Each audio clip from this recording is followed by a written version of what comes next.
अखण्डमण्डलाकारं व्याप्तमयेन चराचरं तत्पदं दर्शितं येन तस्मै श्री गुरवे नमः। वक्रतुंड महाकाय कोटि सूर्य समप्रभ निर्विघ्नं कुरु मे देव सर्वकार्येषु सर्वदा। करेण बीणां परिवादयन्ते तथा जपन्ते मम परेण मालां मरालपृष्ठा संसन्निविष्टा सरस्वती तां शीर्षा नमामि।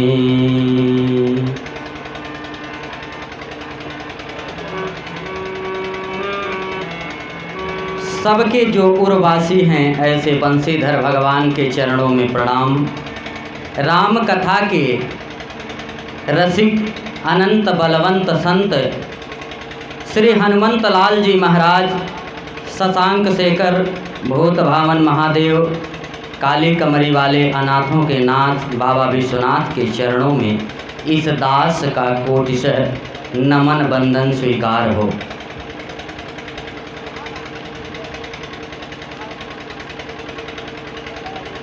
यहाँ पर उपस्थित समस्त गणमान्य एवं विद्वज्जन तथा माता सती, अनसुईया, सीता, गायत्री के पग चिन्हों का अनुसरण करने वाली हमारी मातृशक्ति, मैं सबका अभिनंदन करता हूँ। और वाम भाग में विराजमान सामवेदी कलाकार जो भी हैं, इन सभी का मैं अभिनंदन करता हूँ। कथा आप लोग कल सुन रहे थे, सुदामा जी की कथा। आगे आज आप लोग उस कथा को सुनेंगे, लेकिन पहले मनवाड़ी को शुद्ध करने के लिए भगवान की स्तुति करते हैं। आप लोग भी साथ साथ बोलेंगे कि राम का नाम लेकर जो मर जाएंगे, राम का नाम लेकर जो मर जाएंगे, राम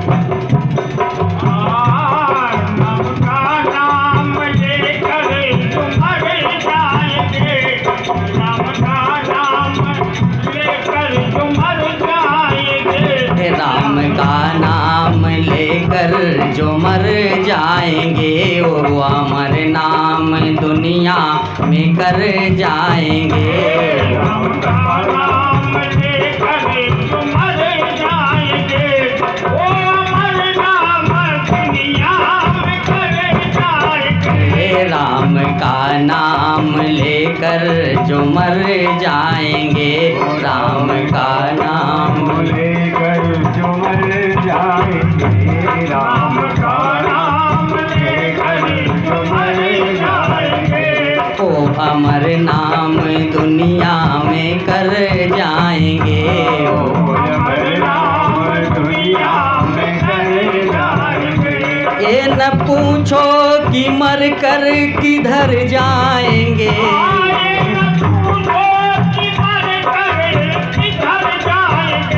ये न पूछो कि मर कर किधर जाएंगे,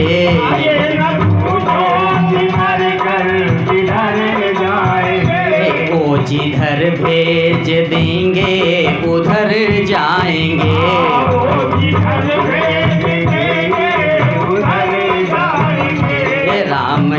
नाम लेकर जो मर जाएंगे, राम का नाम लेकर जो मर जाएंगे, वो अमर नाम दुनिया में कर जाएंगे।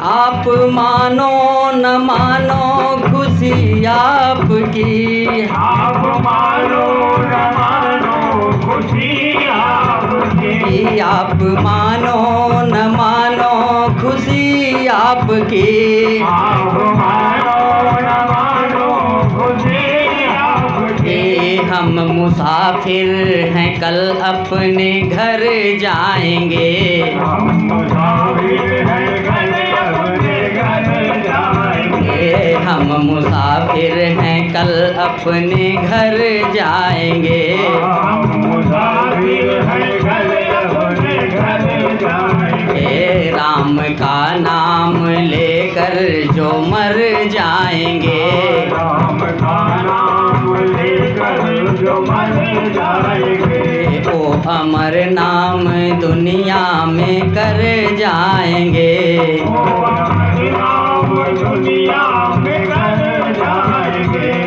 बोलिए सियावर रामचंद्र की, वृंदावन बिहारी लाल की जय। आप लोगों ने कल की कथा में सुना कि जैसे तैसे सुदामा जी की पत्नी ने उन्हें द्वारिका जाने के लिए तैयार कर लिया। सुदामा जी तैयार तो हो गए, लेकिन उन्होंने कहा कि मित्र के घर जाते समय कुछ न कुछ ज़रूर लेकर जाना चाहिए, लेकिन हमारे घर में ले जाने के लिए तो कुछ है ही नहीं। अन्न का एक दाना भी हमारे घर में नहीं है, तो मैं क्या लेकर के जाऊं? मित्र के घर, बेटी के घर, गुरु के घर, भगवान के मंदिर में, कथा में जब जाएं तो खाली हाथ नहीं जाना चाहिए।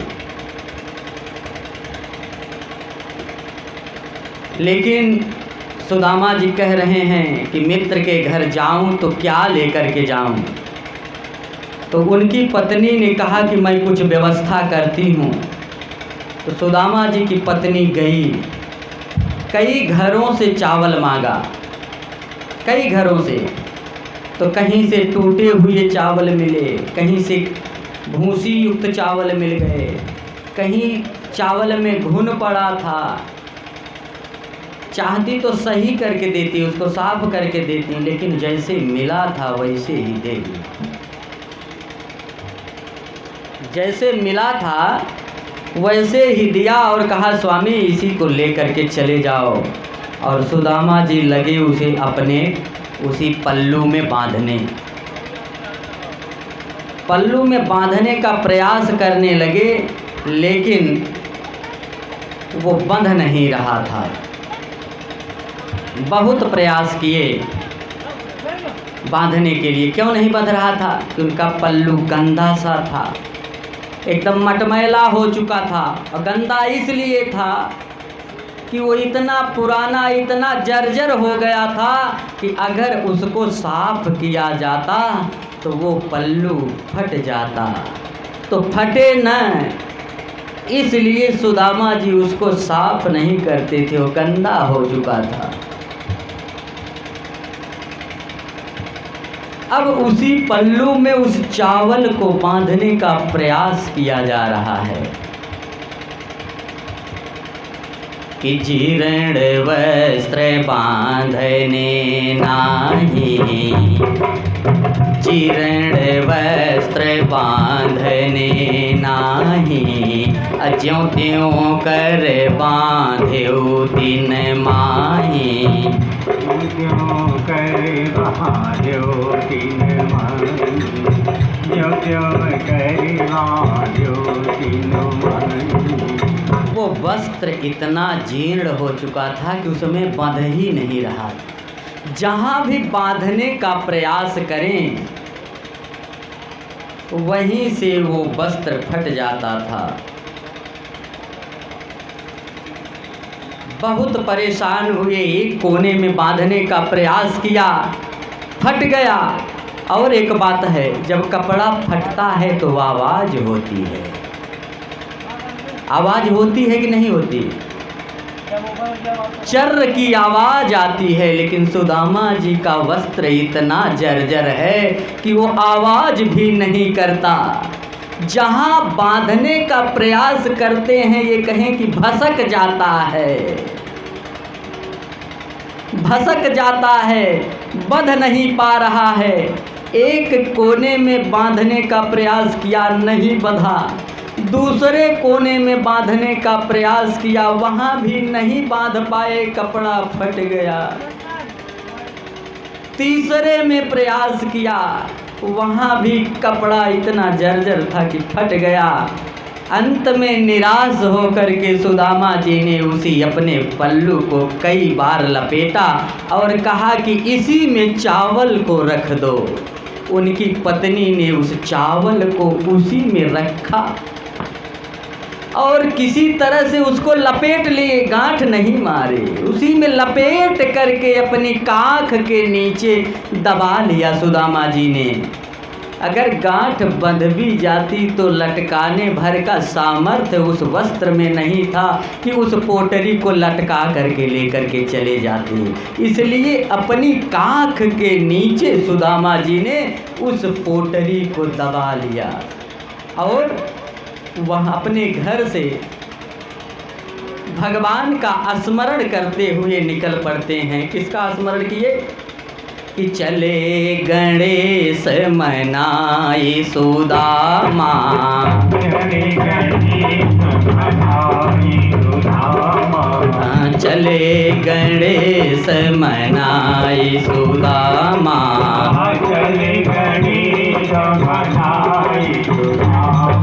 भय सगुन सुंदर अभिरामा, भय सगुन सुंदर अभिरामा। मृग के झुंड दाहिने आए, मृग के झुंड दाहिने आए। नीलकंठ शुभ दरस कराए, नीलकंठ शुभ दरस कराए। सुदामा जी घर से निकले, गणेश भगवान का स्मरण करके निकले। तो रास्ते में जैसे ही निकले, बहुत ही सुंदर शगुन हुआ। क्या हुआ कि मृग के झुंड दाहिने आए। मृग माने जानते हैं आप लोग? आम तौर पर बोलचाल की भाषा में मृग हिरण को कहा जाता है, लेकिन मृग का अर्थ पशु। क्योंकि जब भगवान श्री राम जंगल में पूछ रहे थे, किससे पूछ रहे? खग मृग, हे खग मृग हे मधुकर श्रेणी। तो वहाँ पर खग और मृग से पूछा तो बताया भी खग ने, एक पक्षी ने बताया, और मृगपति मिला जबहि सुग्रीवा। मृग का अर्थ पशु से है। अगर हिरण से होता तो सुग्रीव को मृगपति क्यों कहा जाता? शाखा मृग, शाखा पर, पेड़ों की शाखाओं पर टहलने वाले मृग को, बंदर को, वही तो शाखा मृग कहा जाता है। तो मृग का अर्थ पशु है। और जब आप यात्रा प्रारंभ करें और आपके यात्रा प्रारंभ करते ही पशुओं के झुंड दाहिनी तरफ पड़ जाएं तो समझ लीजिए यात्रा शुभ होने वाली है। और आप लोग बड़े सौभाग्यशाली हैं कि सरकार ने ये व्यवस्था कर दी है कि पशुओं का झुंड आगे पीछे दाहिने बाएं पड़ ही जाएगा। तमाम बछड़े टहल रहे हैं, आप लोग सौभाग्यशाली हैं कि दर्शन मिल जाता है आप लोगों को। और नीलकंठ पक्षी ने दर्शन कराया। यदि आप यात्रा कर रहे हैं, नीलकंठ एक पक्षी होता है पहले का बहुत दिखाई देता था, अब कम दिखाई देता है। नीलकंठ पक्षी का दर्शन हो जाए तब भी मान लीजिए कि यात्रा शुभ होने वाली है। तो सुदामा जी भगवान का नाम लेते हुए अपने घर से निकल पड़े हैं। हरे कृष्ण राधे कृष्ण करते हुए चले जा रहे हैं। आइए देखते हैं कैसे जा रहे हैं कि कान्हा कान्हा कहते कहते, कान्हा कान्हा रटते रटते, धैले है डगरिया, कान्हा कान्हा रटते रटते, धैले है डगरिया, कान्हा कान्हा रटते रटते, कान्हा कान्हा रटते रटते, धैले है डगरिया, कान्हा कान्हा रटते रटते, धैले है डगरिया। हाथ में लोटा बगल में सोटा, हाथ में लोटा बगल में सोटा, तंदुल की गठरिया, कान्हा कान्हा रटते रटते, धैले है डगरिया, कान्हा कान्हा रटते रटते, धैले है डगरिया। कान्हा कान्हा रटते रटते, कृष्णा कृष्णा कहते कहते, धैले है डगरिया,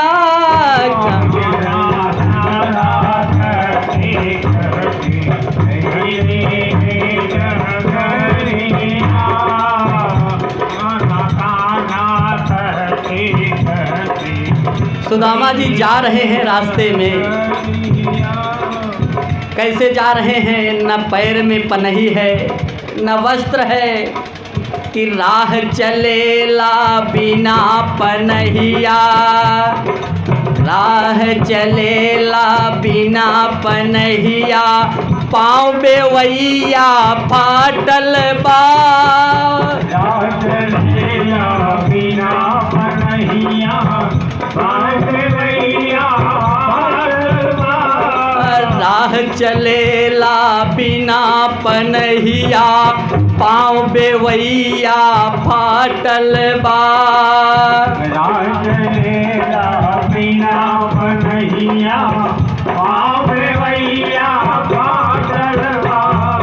साफ गरीबी देह पे झलके, साफ गरीबी देह पे झलके, कपड़ा प्यो ना लागल बा, साफ गरीबी देह पे झलके, कपड़ा प्यो ना लागल बा, साफ गरीबी देह पे झलके, कपड़ा प्यो ना लागल बा, साफ गरीबी देह पे झलके, कपड़ा प्यो ना लागल बा। नैना ऐसे बरसे जैसे, नैना ऐसे बरसे जैसे, सावन की बदरिया, कान्हा कान्हा रटते रटते, धैले डगरिया, कान्हा कान्हा रटते रटते, धैले है डगरिया, कान्हा कान्हा रटते,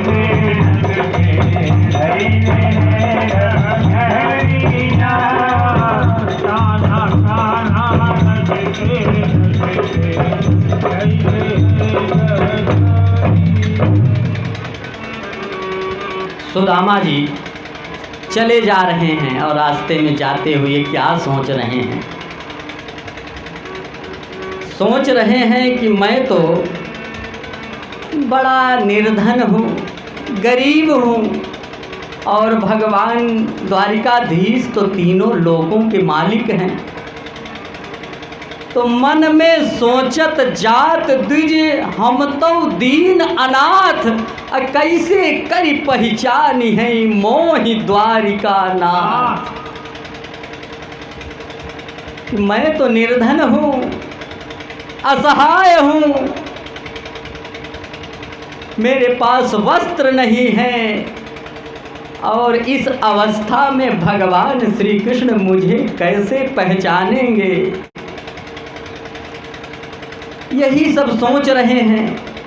क्या सोच रहे हैं कि बिना वस्त्र हों दीन भिखारी, बिना वस्त्र हों दीन भिखारी, कस जई हों हरि सभा मझारी, कस जई हों हरि सभा मझारी, किम प्रतिहार जान मोहि दई हैं, किम प्रतिहार जान मोहि दई हैं, कैसे जाय श्याम सो कही हैं, कैसे जाय श्याम सो कही हैं। सोच रहे हैं कि मैं तो बिना वस्त्र के हूँ, दीन हूँ, हीन हूँ,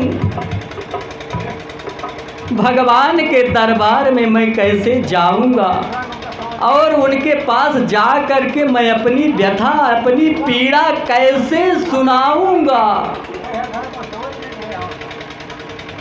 मन में सोच रहे हैं कि अगर मैं वहाँ पहुँचा और द्वारपाल ने कहा कि यहाँ से हट जाओ, चले जाओ, अंदर न जाने दिया, तब मैं क्या करूँगा। और कैसे पहुँचूँगा भगवान के पास। यही सोच रहे हैं कि जिनको सकल नरेश जुहारें, सो कैसे मम ओर निहारें। जिनको बड़े बड़े राजा नतमस्तक होकर के हमेशा उनकी सेवा में लगे रहते हैं, वो द्वारिकाधीश तीनों लोकों के स्वामी भगवान नारायण मेरी तरफ कैसे देखेंगे। और जब मैं किसी तरह पहुंच भी जाऊंगा, अगर भगवान के दरबार में सबके बैठने की समुचित व्यवस्था होती है, तो मेरे लिए बैठने का स्थान कौन सा होगा। इतने दीनहीन, निर्धन, मलिन व्यक्ति को बैठाने का स्थान क्या भगवान द्वारिकाधीश श्री कृष्ण के महल में होगा। अगर द्वारपाल ने मुझे जाने नहीं दिया कि जो प्रतिहार कहूँ हटी जाऊँ,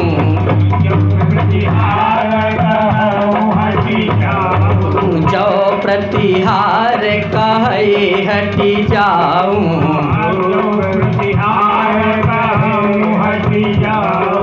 तब मैं करी हूँ कौन उपाऊ,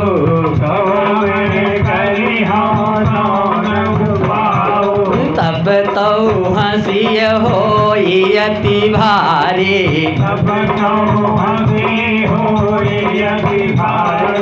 पुण्य के में जय हूँ भवन मझारी,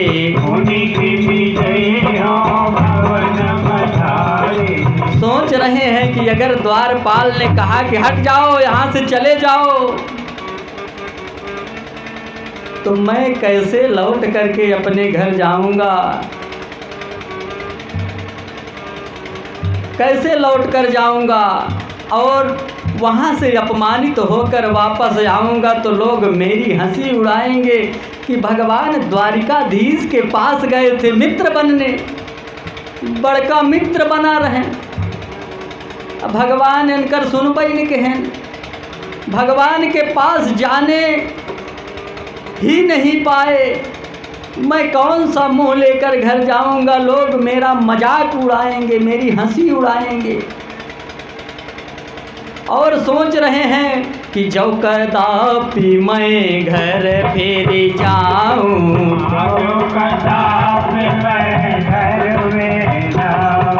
नारी न चैन देते ही खाऊं,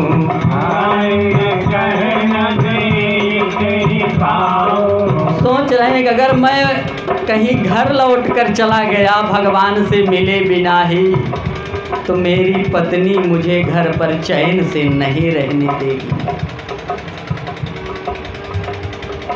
चैन से नहीं रहने देगी। सदैव कहती रहेगी कि आप जाइए, द्वारिका जाइए।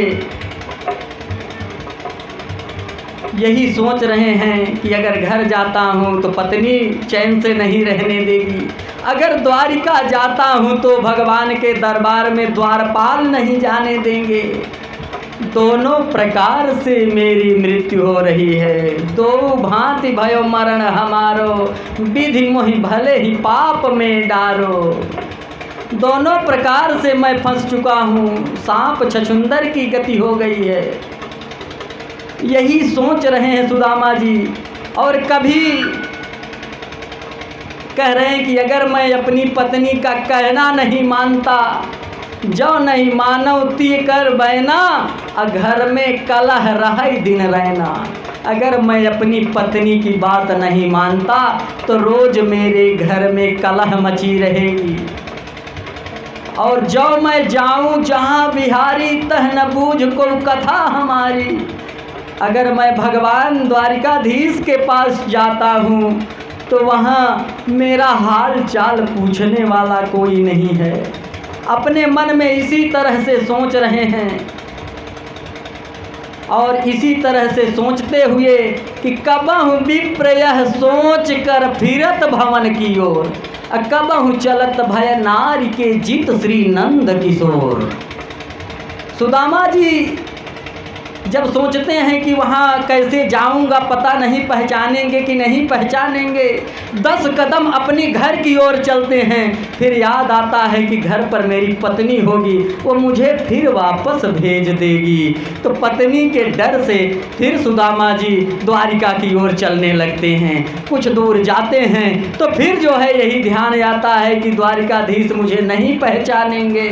फिर घर की ओर घूमते हैं और फिर पत्नी की याद आती है तो फिर द्वारिका की ओर चलने लगते हैं। इसी तरह से सोच विचार करते हुए सुदामा जी कहाँ पहुँच रहे हैं कि यही विधि सोचत द्विज बर बीरा।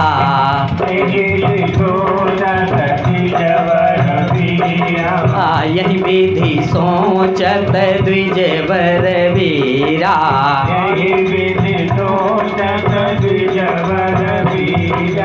पहुँचो जाई गोमती तीरा।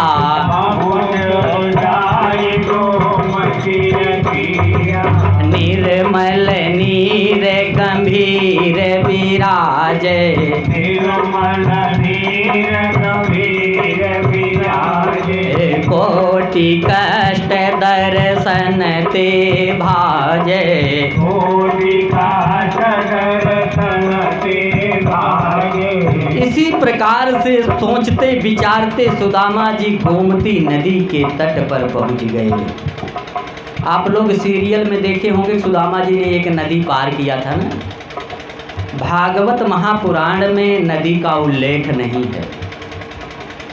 श्रीमद् भागवत महापुराण में नदी का उल्लेख नहीं। सुदामा जी घर से चले द्वारिका पहुँचे। बहुत थोड़े में ही बता दिया गया है कि सुदामा जी चले द्वारिका पहुँच गए। लेकिन आप लोगों ने सीरियल में देखा होगा कि सुदामा जी नदी को पार किए थे। वो नदी कौन सी थी कि यही विधि सोचत द्विज बर बीरा।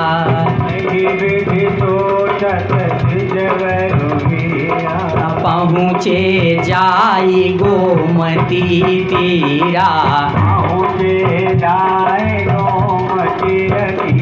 गोमती के तट पर पहुँच गए। अब आप लोग सोच रहे होंगे गोमती नदी यहाँ है। सुदामा का घर द्राविड़ देश में था और द्वारिका गुजरात के पास है, तो गोमती नदी उनके मार्ग में कैसे पड़ जाएगी। एक बार पढ़ने पर मुझे भी ये संशय हुआ, लेकिन द्वारिका के पास, बड़ौदा के पास भी एक गोमती हैं। जो लोग गए होंगे वो जानते हैं कि वहाँ भी गोमती हैं। गोमती मैया ये भी आदि गंगा हैं। जैसे गंगा जी के कई स्वरूप हैं, पाताल गंगा, मानसी गंगा, गुप्त गंगा, उसी तरह से आदि गंगा गोमती के भी और भी स्वरूप हैं। तो वहाँ भी द्वारिका के पास भी एक गोमती नदी है। तो सुदामा जी गोमती के तट पर पहुँच गए। देख रहे हैं गोमती नदी की शोभा सुंदरता बहुत ही अलौकिक है। गोमती के दर्शन मात्र कर लेने से कोटि कष्ट दर्शन ते भाजे, करोड़ों कष्ट दूर हो जाते हैं। भव भय रुज हरणी सुख करणी, पाप हरण को श्री बैतरणी। गोमती नदी में आप स्नान कर लीजिए तो समझ लीजिए कि बैतरणी नदी को आपने पार कर लिया। 28 प्रकार के नरकों में एक प्रकार का नरक ये भी है बैतरणी। और देखा जाए तो बैतरणी में कहा जाता है ना कि पीप, मवाद, मज्जा, मल, मूत्र ये सब भरे रहते हैं बैतरणी नदी में। तो ये शरीर ही है बैतरणी नदी, सब कुछ इसमें है। इससे पार जाना है, इस बैतरणी से पार जाना है। तो गंगा में स्नान कीजिए, भगवान का ध्यान कीजिए, कथा में जाइए और कथा को ध्यान से सुनिए। एक बात और है, कथा सुनते सुनते अगर आपके मन में आ जाए कि अब झूम कर नाचना चाहिए तो समझ लीजिए कथा का आनंद आपको मिल रहा है। कहने की ज़रूरत न पड़े, आप स्वयं में झूम उठें और कथा सुनते सुनते अगर आपकी आंखों में आंसू आ जाएं तो समझ लीजिए कि आप कथा प्रांगण में मौजूद हैं और ध्यान से, मन से, भाव से कथा को सुन रहे हैं। तो सुदामा जी देख रहे हैं जगह जगह वहाँ पर बने हुए हैं मठ, मंदिर, ठाकुर द्वारे। स्त्रियों के स्नान करने का स्थान एक तरफ है, पुरुषों के स्नान करने का स्थान एक तरफ है। दिव्य अलौकिक सुंदरता गोमती की देख करके मन प्रसन्न हो गया सुदामा जी का और सुदामा जी ने वहीं स्नान किया गोमती नदी में। तह करके स्नान द्विजे कियो कृष्ण का ध्यान, धनी धनी गंगा गोमती, धनी धनी श्री भगवान। स्नान किया और फिर भगवान का ध्यान किए। तो एक नाविक को बुला करके कहा कि भैया मुझे नदी के उस पार जाना है, मुझे उस पार पहुंचा दीजिए। नाविक ने कहा ठीक है पहुंचा तो दूंगा लेकिन उतराई लगेगी। सुदामा जी ने कहा मेरे पास तो कुछ नहीं है। नाविक ने कहा कि ऐसा हो ही नहीं सकता कि आपके पास कुछ नहीं है, कुछ न कुछ तो जरूर है। सुदामा जी ने कहा मैं निर्धन हूँ, मेरे पास यही निर्धनता है, इसके अतिरिक्त मेरे पास कुछ नहीं है। तो नाविक के रूप में स्वयं भगवान श्री कृष्ण थे। उन्होंने कहा अभी झूठ बोल रहे थे कि मेरे पास कुछ नहीं है, अभी कह रहे हो निर्धनता है, तो वही निर्धनता मुझको दे दो। सुदामा जी ने कहा ये निर्धनता मेरे मित्र द्वारिकाधीश भगवान श्री कृष्ण की दी हुई है और मैं मित्र के द्वारा दिए गए उपहार को त्याग नहीं सकता। तो नाविक ने कहा कि अगर पार जाना है तो संकल्प करके अपनी निर्धनता मुझे समर्पित कर दो, मैं उस पार उतार दूंगा। जब मजबूर हो गए सुदामा जी तो सुदामा जी ने संकल्प करके कहा कि मैं अपनी निर्धनता आपको समर्पित कर रहा हूँ, अब मुझे उस पार उतारो। सुदामा जी ने नदी पार किया, कुछ दूर चले, थक गए। जब थक गए तो एक पेड़ के नीचे विश्राम करने लगे, नींद आ गई। और जब नींद आई तो भगवान ने अपनी माया से सुदामा जी को वहाँ से उठा करके द्वारिका में पहुँचा दिया। सुदामा जी द्वारिका में पहुँच गए। जब द्वारिका में सुदामा जी पहुँचे तो देख रहे हैं कि चारों ओर समुद्र विराजे, चारों ओर समुद्र विराजे, इनके बीच द्वारिका राजे, इनके बीच द्वारिका राजे, बड़े बड़े पर्वत चहुभाई, बड़े बड़े पर्वत चहुभाई, बसहि रीछ मरकटते ही ठाई,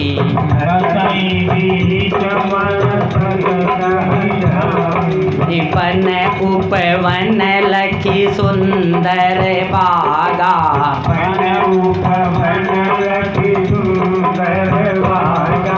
द्विज के मन उपजेउ अनुरागा,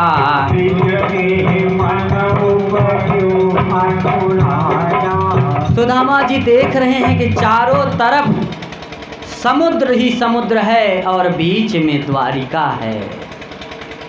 नदी तो नाव से पार हो गए, समुद्र कैसे पार करके पहुँचे बीच में अगर है तो। ये सब भगवान की माया थी कि सुदामा जी द्वारिका पहुँच गए।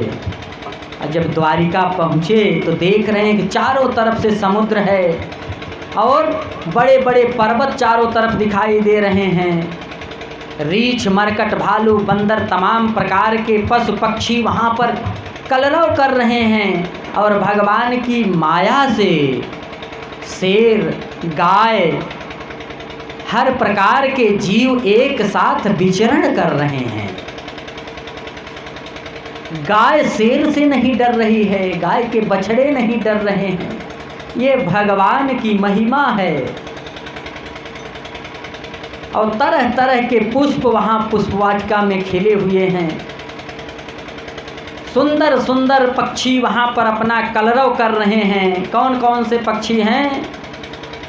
तीन पर पक्षी परम सुहावन, तीन पर पक्षी परम सुहावन, बोल रहे बोली मन भावन, बोल रहे बोली मन भावन, महर को किला तीतर मोरा, महर को किला तीतर मोरा, करई मनोहर सुंदर सोरा, करई मनोहर सुंदर सोरा, सुख सारिक जब बाणी बोलें, सुख सारिक जब बाणी बोलें, बात बात में अमृत घोलें, बात बात में अमृत घोलें। सुदामा जी देख रहे हैं वहाँ की शोभा। तीतर मोर सारे पक्षी सुख सारी जितने भी पक्षी हैं सब कलरव कर रहे हैं। जगह जगह माली जो है वाटिका का सिंचन कर रहे हैं, पुष्प वाटिका की देखभाल कर रहे हैं। और भगवान श्री कृष्ण ने जहाँ द्वारिका बनाई है वो स्थान कैसा लग रहा है? बहुत ही सुंदर, बहुत ही रमणीक, वर्णन नहीं किया जा सकता। बताने के लिए शब्द नहीं है कि किन शब्दों में वहाँ की सुंदरता, शोभा, सजावट को बताया जाए। कि जहाँ कृष्ण द्वारिका बसाई, जहाँ कृष्ण द्वारिका बसाई, जहाँ कृष्ण द्वारिका बसाई, जहाँ कृष्ण द्वारिका बसाई, इंद्रपुरी ते अधिक सुहाई, इंद्रपुरी ते अधिक सुहाई, वर्णि न जाई नगर की शोभा, वर्णि न जाए नगर की शोभा, सोच बिलखि शिव यजमन लोभा,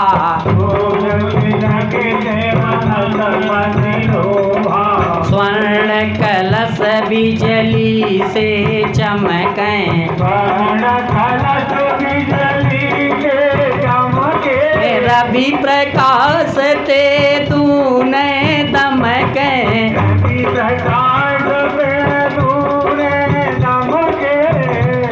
देख रहे हैं क्या शोभा है, क्या सुंदरता है। भगवान श्री कृष्ण की जो द्वारिका है वो इंद्रपुरी से ज़्यादा सुंदर लग रही है। चारों तरफ सुंदर बाजार लगे हुए हैं, सारी वस्तुएं सहज ही उपलब्ध हो रही हैं। वृक्ष हर मौसम में फल दे रहे हैं। बादल इच्छा के अनुसार जब आपकी इच्छा होती है तो वर्षा कर रहे हैं। सुंदर सुगंधित हवा प्रवाहित हो रही है। सुदामा जी ये सब देख करके मोहित हो रहे हैं। विचित्र अटारी, ऊंचे ऊंचे महल, सुंदर सुंदर स्त्री और पुरुष सब सुंदर ही लग रहे हैं। और सबका सुंदर स्वरूप ही नहीं है, सुंदर भाव और स्वभाव भी सुंदर है। एक तो सुंदर होते हैं, देखने में बड़े सुंदर हैं, लेकिन बोली बड़ी कठोर होती है। लेकिन वहाँ पर जो लोग हैं वो देखने में जितने सुंदर हैं, स्वभाव से उससे भी ज़्यादा सुंदर हैं। और जो स्वर्ण कलश जगह जगह रखे हुए हैं बहुत सुंदर लग रहे हैं। उस पर जब सूर्य की रोशनी पड़ती है तो उनकी सुंदरता दुगनी हो जाती है। आगे बढ़ते हैं सुदामा जी, बड़े चकित हैं, आश्चर्य में पड़े हुए हैं कि ये कैसा दृश्य है। आगे बढ़ते हैं, देखते हैं कि भगवान श्री कृष्ण का महल है। महल के बाहर तमाम राजाओं का दरबार लगा हुआ है। सब इंतजार में हैं, भगवान श्री कृष्ण की प्रतीक्षा में हैं कि कब मिलने के लिए समय मिल जाए। तो लगे सरस सुंदर दरबारा,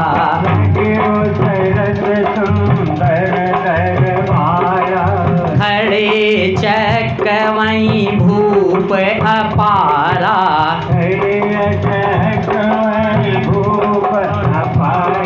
असुर सचिव से नपतः ठाड़े,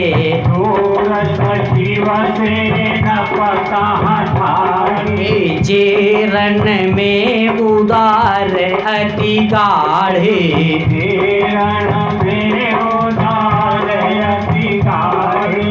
इतना सुंदर भगवान का दरबार लगा हुआ है।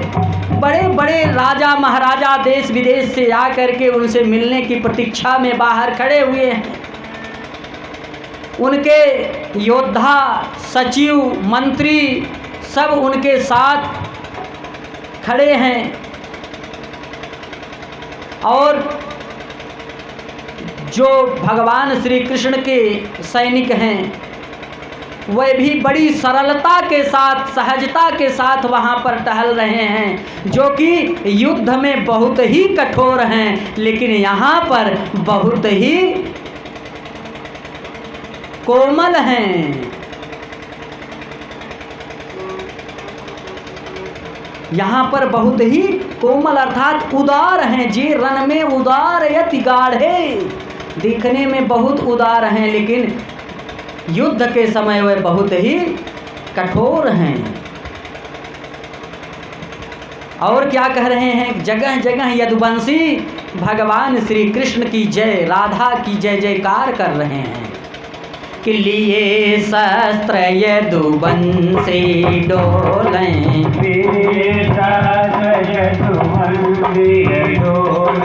राधा माधव की जय बोलें,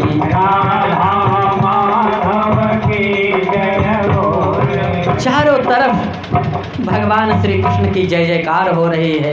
द्वारिकाधीश भगवान श्री कृष्ण की जय जयकार हो रही है। और सुदामा जी सिर नीचे किए हुए धीरे धीरे चले जा रहे हैं, डर रहे हैं कि कहीं कोई डांट न दे, डांट दे कोई। स्वाभिमान आड़े आ रहा था सुदामा जी के। दूर से ही एक द्वारपाल ने देखा कि सुदामा जी आ रहे हैं। सुदामा तो नाम तो नहीं जानता था, लेकिन देखा कि कोई ब्राह्मण है, भले ही मलिन वस्त्र था, एकदम दुबले पतले हो चुके थे, लेकिन सुदामा जी देखने में ब्राह्मण प्रतीत हुए। और जब देखा कि ये ब्राह्मण हैं तो द्वारपाल ने क्या किया कि द्वारपाल तहाँ खड़े उललामा, विप्र जान कियो दंड प्रणामा,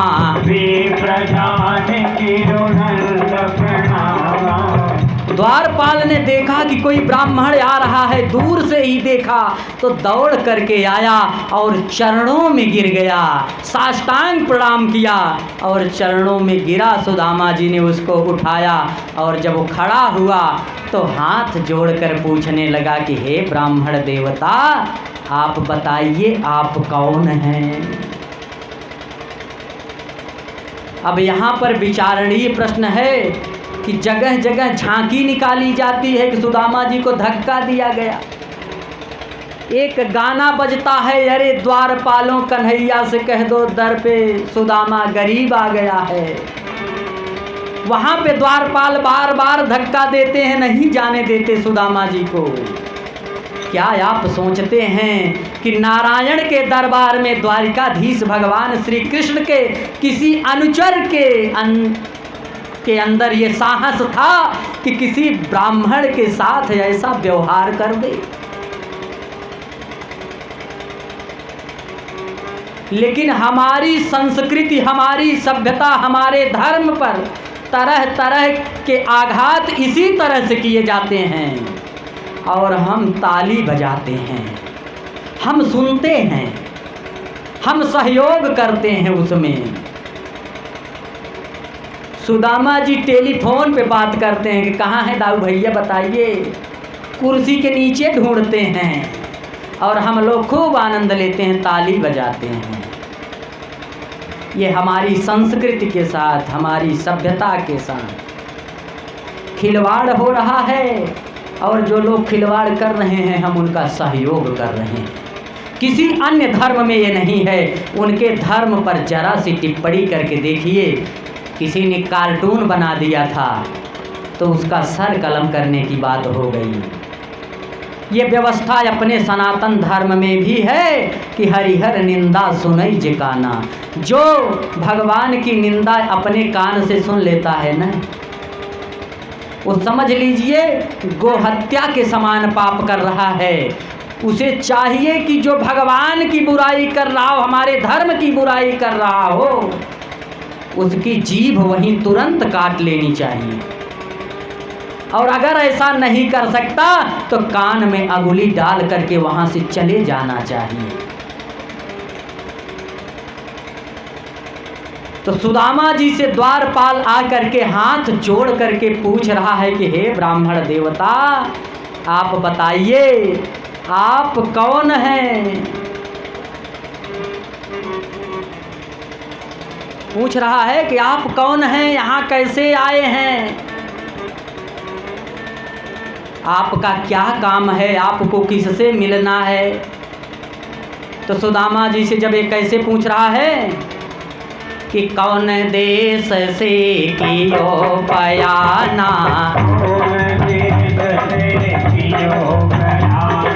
कहिए कृपा करी कृपा निधाना,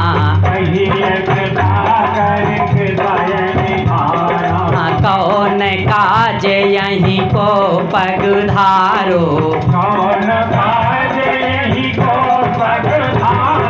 महाराज कह नाम तुम्हारो। हे ब्राह्मण देवता, आप कौन हैं, किस देश से आए हुए हैं, कृपा करके मुझे बताइए। आपका काम क्या है, किससे मिलना है, आपका काम किससे होने वाला है, कृपा करके हमको बता दीजिए। तो सुदामा जी ने कहा कि मेरा घर द्राविड़ देश है, मैं भगवान श्री कृष्ण से मिलने आया हूँ, द्वारिकाधीश श्री कृष्ण से मिलने आया हूँ। कह रहे हैं कि द्राविड़ देश हमारो धामा,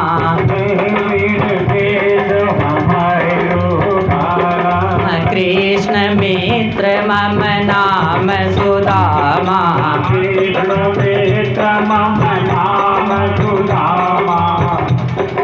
हम यरु कृष्ण पढ़े एक संगा,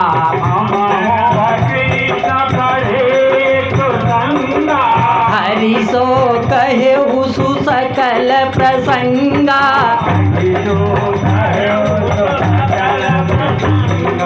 जान जाएंगे आप मुरारी, बालापन कई प्रीति हमारी,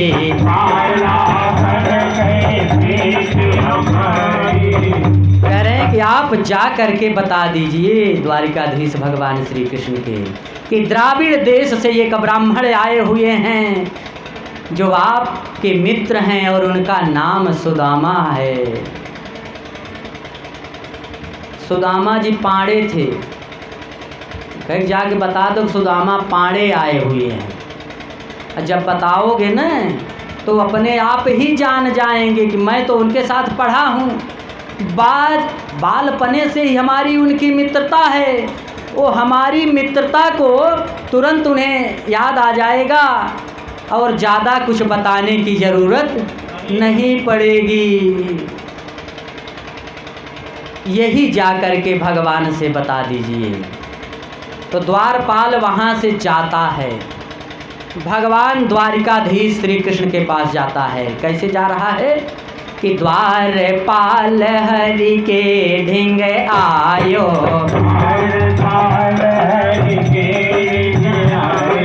द्वारपाल हरि के ढिंग आयो, द्विज कर सब संदेश सुनायो,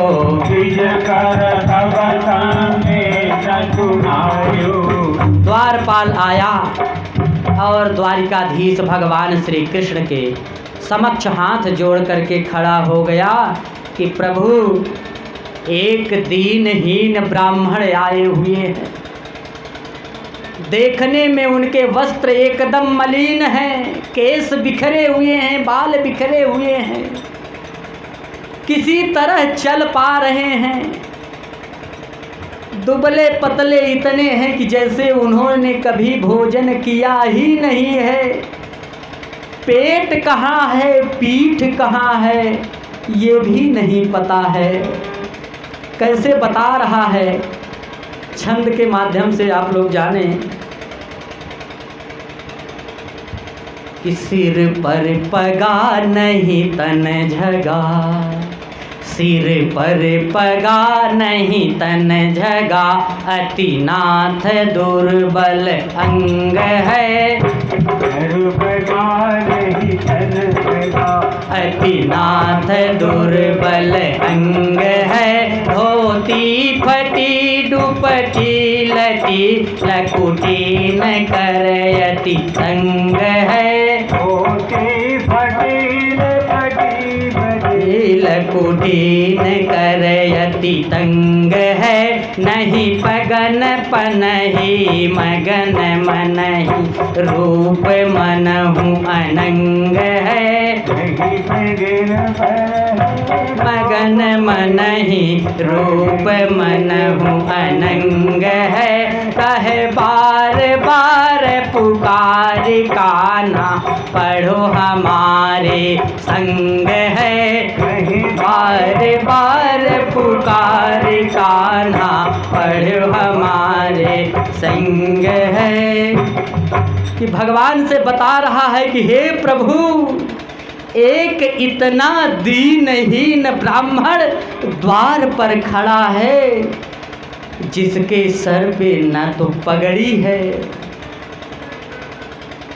न शरीर पर वस्त्र है, सिर पर पगा नहीं तन झगा, शरीर पर कोई वस्त्र नहीं है, अतिनाथ दुर्बल अंग है। इतने दुर्बल हैं, अतिनाथ दुर्बल अंग, बहुत ही दुर्बल हैं। पेट कहाँ है, पीठ कहाँ है, ये पता ही नहीं चलता। शरीर ऐसे प्रतीत हो रहा है कि मानो हड्डियों का ढांचा मात्र है, बस और कुछ नहीं है, मात्र हड्डियों का ढांचा ही प्रतीत हो रहा है।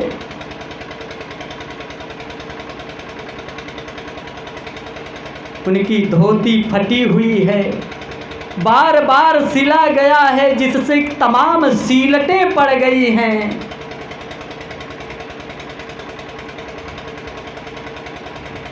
और उसे किसी तरह से अपने उस वस्त्र को संभालते हुए आगे धीरे धीरे बढ़ रहे हैं। उनके पैर में पादुका नहीं है, नहीं पगन पनही, लेकिन फिर भी आपके दर्शन की कल्पना से प्रसन्न हो रहे हैं। नहीं पगन पनही मगन मनही, बेवाइयाँ फटी हुई हैं, कांटे चुभे हुए हैं, चल रहे हैं किसी तरह से लड़खड़ाते हुए, लेकिन आपके दर्शन की इच्छा करके बहुत ही प्रसन्न हो रहे हैं। जैसे शरीर से कुछ लेना देना ही नहीं है, वे बिना शरीर के हों, इस तरह से प्रतीत हो रहे हैं। और बार बार यही एक रट लगाए हुए हैं कि द्वारिकाधीश भगवान श्री कृष्ण मेरे साथ पढ़े हुए हैं, मेरे गुरु भाई हैं।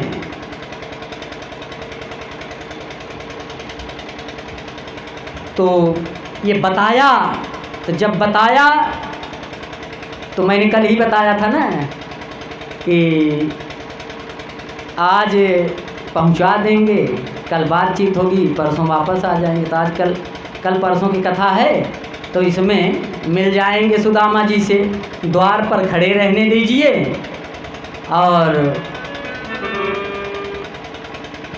आप लोग जो है अगले व्यास जी आने वाले हैं, उनसे आगे की कथा सुनेंगे। 2 मिनट में अपनी बात को विराम दूंगा, क्योंकि अधिकतर देखा जाता है सुदामा जी के प्रसंग में झांकी निकाली जाती है। झांकी निकालना गलत नहीं है, लेकिन उस झांकी को देखकर हंसना गलत है। सुदामा जी की सेवा करते हैं, उनको देख करके जब भगवान रोने लगते हैं तो देखने वाले हंसने लगते हैं। तो इससे अच्छा है कि झांकी ना ही निकाली जाए। ऐसे सुल्तानपुर में भागवत की कथा चल रही थी, वहाँ झांकी की व्यवस्था थी। सुदामा जी आ रहे थे, भगवान श्री कृष्ण उनको लेने के लिए दौड़े। और जैसे आप लोगों के यहाँ व्यवस्था की गई है टेंट की, वहाँ भी व्यवस्था थी, लेकिन शहर में जगह कम थी। एक हाता था, उसमें जगह जगह ईंट और पत्थर पड़े हुए थे, तो उसके ऊपर से गद्दा डाल दिया गया था और लोग उसी के ऊपर बैठे थे। तो जो भगवान श्री कृष्ण बने हुए थे वो सुदामा को लेने के लिए दौड़े, और दौड़ते समय उनको एक्टिंग करनी थी। गिरना था 2-3 जगह, और गिरे भी। 2-3 जगह जानबूझकर गिरे, और दूसरी बार या तीसरी बार जब गिरे तो जो गद्दा के नीचे ईंटा था वह ईंटा ही नरोहे में लाग, बड़ी जोर से लाग, एकदम से बिलबिलाई गए दर्द के मारी, एकदम से दर्द के मारी छौछियाई के रह गए। लेकिन वैसे उठत गिरत कैसे पहुँचन, सब जानन कि एक्टिंग करता है। लेकिन चोट इतनी लाग गई है कि सुदामा से कहें कि हमका टिकाई के ले चलाया, जो सुदामा बना रहे उनका अपना ना टिकाए, उनसे कहें हम ही के टिकाई के ले चलाया। तो टिकाई के ले आए। अब हियाँ सुदामा जी के गोड़ दबावे लागन भगवान श्री कृष्ण। जब गोड़ दबावे लागन, ये कथा नहीं बोल रहा हूँ, झांकी की बात कर रहा हूँ, रो रो करके दबा रहे हैं और सुदामा वही मजा लेता, हाँ बचवा आज मौका बा दबाए लिखो और बढ़िया दबावा। अब उनके रिस ले आ गई कि हमारे तो चोट लागी बे, मजा लेता हाँ का कहन सुदामा के गोड़े में जोर से खरबोट लिहन, और खरबोट लिहन तो सुदामा कहा था अरे माई हो। तो सब जानन कि जवन बाटे वही कांटा ओटा लाग में निकारा तहन थका रहन, वही कुल दर्द करत बा, एक्टिंग कराता है। तो ऐसी झांकी न निकालें जिस पर कि लोग हंसते हों। आज का मेरा समय पूरा हो चुका है। परम पूज्य श्री उमानंद जी महाराज जी के आने का समय हो चुका है। द्वारपाल ने बता दिया है, और बताने के बाद कैसे आते हैं, किस तरह से बातचीत करते हैं, किस तरह से सेवा करते हैं, ये सब चर्चा कल करेंगे। आज अपनी वाणी को मैं यहीं विराम देता हूँ। आप लोग एक बार जोर से जयकारा लगाएंगे, जोर से लगाना। बोलिए द्वारिकाधीश भगवान श्री कृष्ण की, यही जोर से है। बोलिए विप्र सुदामा की।